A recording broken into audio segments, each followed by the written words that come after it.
Taylor, just your thoughts. When you play Alex, it can be quite a battle, and your head-to-head is so close. He's now moved 6-5 ahead of you. So what is it when you come to play him that makes things maybe a little bit difficult? I mean, I think, I've never, obviously the head-to-head is close, but he's never been, my favorite person to play, because I think, one, he moves so well, but he doesn't play very defensive against me. I watch him play other matches, and sometimes I feel like he is willing to rally and play a bit safer, but I feel like he plays very offensive against me. His ball stays very flat and low, so it can sometimes be tough to attack off that ball if I'm not feeling great with my forehand. I think, in the head-to-head, a lot of the times I've beaten him, I've felt good attacking, and a lot of times that I've lost to him, I haven't been able to just hit the forehand off that flat low ball that he hits well enough. And yeah, that's part of it. He moves so well, but at the same time, I can't just be steady, because he's also has the capabilities of being very aggressive too, taking the ball early.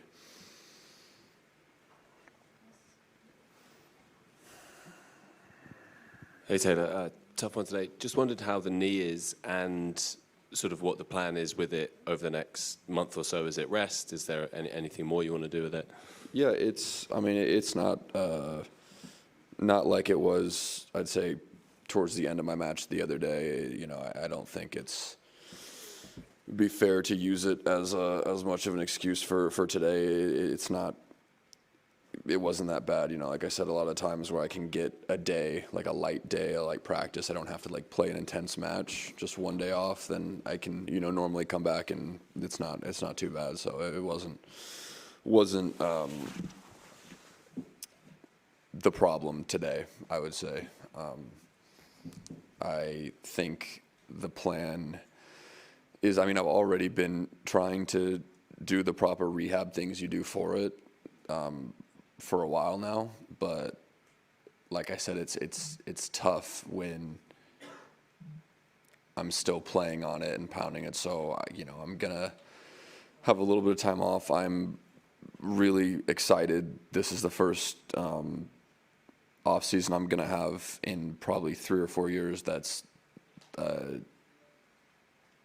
3 weeks or more than 3 weeks. So I'm hoping that, instead of kind of playing catch up with injuries in my body this time around, I can actually get healthy and be able to train. I think, one of my biggest issues this year was any time that I wasn't playing tournaments or matches, I wasn't actually able to really work on the things I felt like I needed to work on to get better and train hard. I felt like I was kind of just trying to maintain and take time off and just feel like I could be healthy and fresh and ready to play tournaments. And I didn't really get to go as hard as I would have liked to in my time off. So the plan is to just stay on top of the rehab, and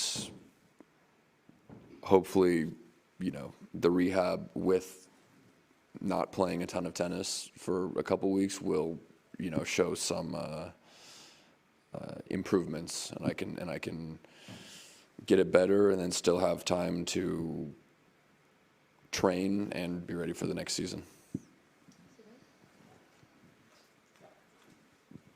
Hello Taylor, how do you assess your ATP Finals globally? The 3 matches, if you look at them as an overview. I think I played really well the first 2 matches. I think today was not my best, but I think again a lot of the struggles I had are because of the way that Demon hits the ball, and he was just kind of picking sides, guessing sometimes on my serve, so it made it tough sometimes to serve, because I'd hit serves that I'm used to never coming back, and he's already taken 3 steps in that direction when I toss the ball, and then he just crushes the return back at me. So he did a lot of good things, but yeah, today was probably the match that I'm not super happy about, but I thought the other two matches I played well and did a lot of things well that I maybe hadn't been doing well. I thought the first two matches I returned exceptionally well in both those matches, and that's been something that's I feel like I haven't almost been doing as well as I normally do this year. So I was happy about that, and the serving, the returning. So there's some positives to take, but obviously right now I feel pretty like upset.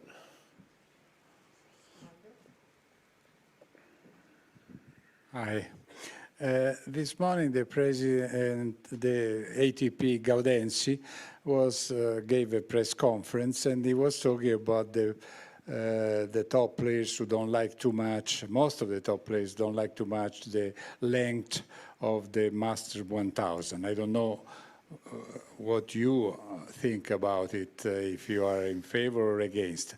I tried to suggest and ask Gaudenzi if it could be possible to give to the top 8 players 2 buys instead of 1, so that they could get there if they want to use that option without getting points, without getting money, starting from the 3rd round. Do you think that could be a good idea or not? You could decide to play with just 1 buy and play the 2nd round, or start to play with the 3rd round so that you could reach the tournament 3-4 days later, if you have exhibition before you play exhibition, if you have family, you stay with the family, and your tournament would last 8 days instead of 12. What do you think about, and what was your original position about the 7 Masters 1000 who are lasting 12 days instead of 8? I think that idea gets very tough with players deciding if they want to play or not play, because then it messes up the entry cuts for some players. Some players don't know if they're going to get in, if they're not going to get in, if a player wants to start in what round. I don't think players should get the chance to start that many rounds ahead. I think that almost gives the top players too much of a advantage, having to, they only need to play a couple matches, win a couple matches, and they'll already be in like the quarters or the semis. So I think for me, my standpoint was I didn't actually know what to expect when we switched to the 2-week Masters. For me, as I said before, I didn't necessarily hate it this year because I felt like I needed a lot of times that day off in order to play the next day. I wouldn't have made the semis of Toronto this year if we played back-to-back every single day. My knee would not have been able, I couldn't have kept up with it playing every day. So in that aspect, I think it helped me, but my stance has kind of always been I'd prefer if they're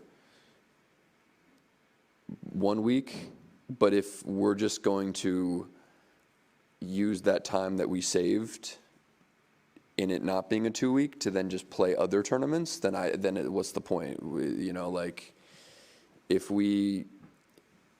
I'd love for the Masters to be condensed back to what they were, to create more weeks off in the calendar for the players. But if we're going to condense the 2 weeks back to 1 and then just add another tournament the next week, then I don't see what the point is really.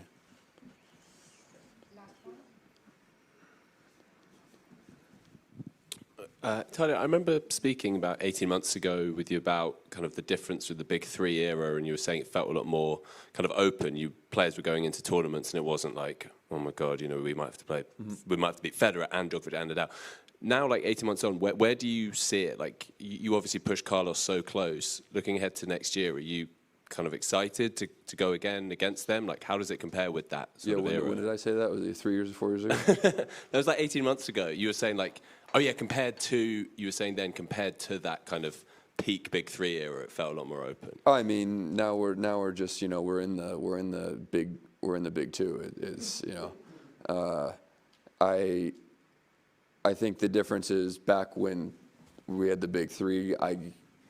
I'd say, I mean, I'm a lot better of a player now, so I think, you know, obviously if I play well, I can play a close match with Carlos like we saw, and yeah, I need to continue to improve, and that's just what my focus is. Obviously, those two are ahead of everyone, and draws aren't really, you know, you see the draws are open when, you know, one of them, I mean, Shanghai, Carlos doesn't play and Yannick happens to lose, something like that, you know.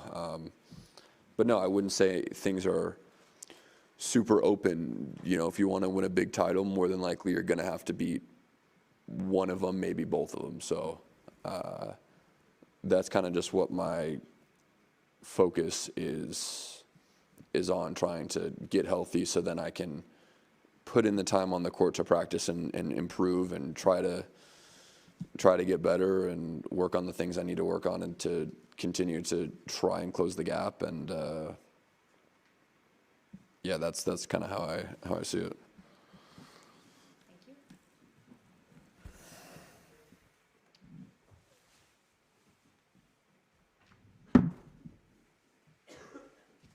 Congrats, Alex. That was a very good win after a very tough loss. Can you tell us how you came in, your mentality for the match? Yeah, I mean, sport. What a couple days ago was one of the toughest days I've had in my career. I was in a very, very dark spot, and I could tell you that I hated this sport. And here we are 2 days later, and I'm feeling great about myself. So it's incredible. But more than anything, regardless of the result today, I had made peace with myself, and that was a big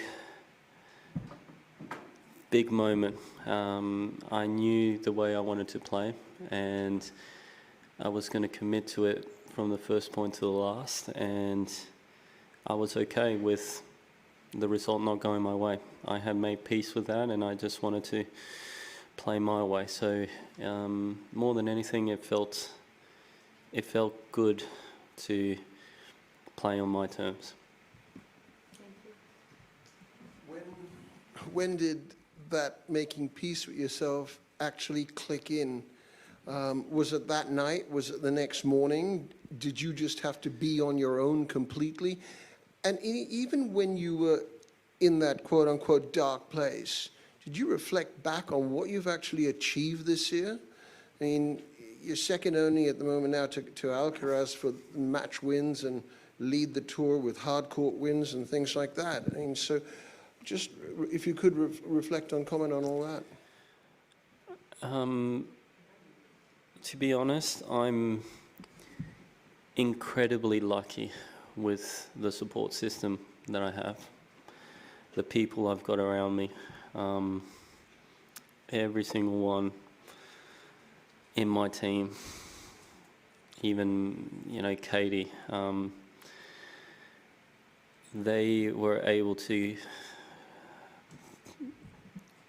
they tried to talk some sense into me and get me out of a very dark place. And sometimes when you're in that dark place, you make peace and you start to care less, right? And ultimately you can focus on other elements and not the results. And for the first time in a long time, I forgot about the what ifs, the results. What happens if I miss this shot? What happens if I lose this match? And I just committed to the way I wanted to play from the first point to the last. And a couple of days ago, I didn't, and that's what hurt so much. So today I knew that no matter what, I wanted to be proud of my decision making, my aggressive mindset, and I wanted to go out there and try to win the match.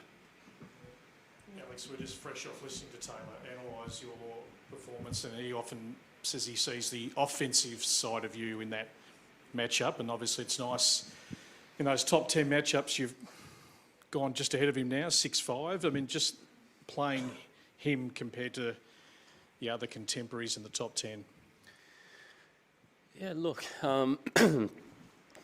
it's interesting because I felt like I made a lot of leeway in the top 10 category last year, and then I got injured, right? And the second part of the year, I played a lot of these top 10 guys. I came here to Turin, and I felt like I had gained a lot of momentum in these matchups, and I lost it all just because I couldn't really compete against them. So it was tough, and to be able to come out today, and again, like, it's my first top 10 win of the year, and it kills me to say, but I feel like I should have better results than that, right? They just haven't come. So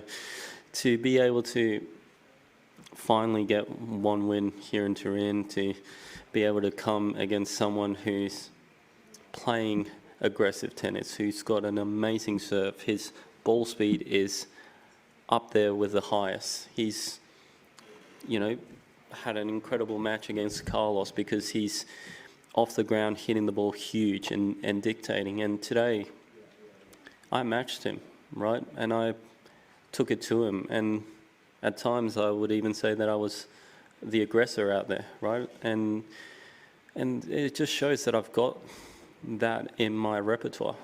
I just got to come out of my shell more and just show it, right? Alex Monetano, Eurosport Italy. It sounds like more a relief than joy. Yeah, it's. No, and then I wanted to ask you also what went through your mind at that match point, 5-2, when he cancelled that, because I was close and I saw your face. And then again, low 30 in the next game. I just want to. I'm very curious because I saw your face. Honestly, it is probably more relief than enjoyment, right? Because, as I said, it's not only just a match a couple days ago. It feels like there's been a lot of matches this year that just have slipped away from my hands. So it's relief after a long year to get over the line and get, something go my way, right? And after that match point, I just started laughing with my team because I was like, there's something up there that's against me. I've got the evil eye of something that, I'm just not allowed to win matches anymore, right? And then I go love 30, and honestly, it took some of the best tennis to date. I hit an incredible ace. Then 5-30, I served and volleyed. I just had the ultimate aggressive mindset. And even in the toughest moments, which I could have easily gone back into default and try to play solid and kind of give him play not to lose, I played to win. And that's why I was able to win tonight. So I'm very proud. Well done today. Just zooming out a bit, when you sort of first started on the tour, it was kind of tail end of the big three era, and now we've got two players, really dominating at the slams. Does it feel sort of comparable to that time? And for you, like looking ahead, do you feel confident that you can really go and challenge them in the biggest matches next year? I feel like I've gained a lot of momentum recently in these types of matches, right? And I've gone from a stage where, hey, you go out there, you compete, but you're not really getting a lot of chances to it. I do feel like I'm getting my chances, right? Even here against Carlos in the first set, 5-3 up, 5-4, 2 serves. Like, I'm putting myself in pretty good positions. You know, Yannick, I played a good match against him in Beijing. In Vienna, he got the better of me as well. But I do feel like I'm heading in the right direction, right? And I'm gaining momentum. And I do think that they feel it as well, right? And as we've seen, Taylor played an incredible match against Carlos and was very close to stealing that match. And we're going to see tonight what happens with Carlos and Lorenzo. But I do think that, you know, we're going to be knocking on the door, right? They've played at an incredibly high level for an extended period of time. We are just going to keep on getting better and wait for our opportunity, right? Because at least I'm hoping that they're not going to show up every single day of the year, right? So yeah, that's probably the thought process going. Just a quick question about tonight. Will you watch the match? I don't know. Going in, I had no idea. I got told again on the court the situation, and I still don't believe it. And till this point, I don't believe it that I've got, you know, a genuine chance to get through. But as I said, I made peace with myself, and I'm proud of my efforts today. Whatever happens tonight will happen, and I would love nothing more, genuinely nothing more, to be able to switch off completely and not think about it for 1 second. Now, can I do that? I don't know.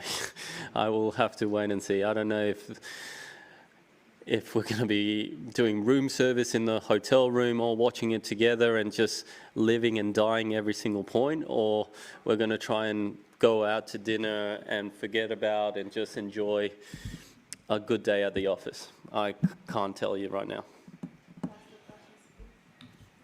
Don't switch off just yet. What if it happens and you do get in? What is something like that going to mean to you? Yeah, it would be a pretty good feeling. It's all theoretical and hypothetical right now. I don't want to, you know, think too much into it until it actually does happen or it doesn't. But again, it would be nice to have another opportunity and play some more tennis here in Turin. As I said, I love Italy. I love playing here, and I just haven't been able to get a win until today. So now that I've gotten started, hopefully I can keep the momentum going. First of all, congratulations. Well done. This morning there was a meeting with Andrea Gaudenzi, and he was talking about the length of the Masters 1007, and some of the top players don't like that they go on for 12 days because you don't have a rest, even if you rest between one match and another. I don't know what is exactly your position, but I wonder if you would accept the idea that I should allowed myself to suggest to Gaudenzi, say, what if the top 8 players would have 2 buys instead of 1 when they want to get to a tournament a little later, and they wouldn't get the points and wouldn't get the money to start to play from the 3rd round, but they could have that option or just play 12 days like everybody else. And of course, you would need to change a little bit the draws in order to prepare that situation. I'd like to know, of course, when there is not a back-to-back Masters 1000, because in that case, you still have to stay there. Yeah, well, what I think with that particular idea is I don't think it's fair for someone ranked 9 in the world, right, to not get, they're still in the same position, right, where they've got to play the same 12-day events, and they've got, 2 tournaments in a month, so it probably doesn't really fix the situation. I do think it's something that needs to change, as we've heard many players talk about. It is a long time playing and engaged in a tournament, right? Because what a lot of people don't understand is, yes, you might have a day off in between, but it's not a full day off. You're practicing, you're going to the courts, you're warming up, you're doing gym, this, that, the other. And for us players, we go to, at the start of the year, Indian Wells, Miami, and that was the first one to be the 12 days. You spend a month to play 2 tournaments. And the toughest thing as a player is you're seeded and you make 4th round. You could potentially, you play 4th round in Indian Wells, 4th round in Miami. You could potentially play 6 matches in a month, right? Which is, it's not enough. And you're spending a whole month away from home, practicing in a hotel, living out of a suitcase, not really enjoying your time off, and you're only playing 6 matches, right? I think you ask any of the players out there, they will all rather the 1-week events, because you go out there, you play, once you're done, and yeah, it allows for us players to switch off.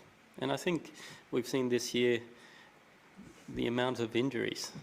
It's been the highest it's ever been on tour, right? And those are not great numbers for our sport.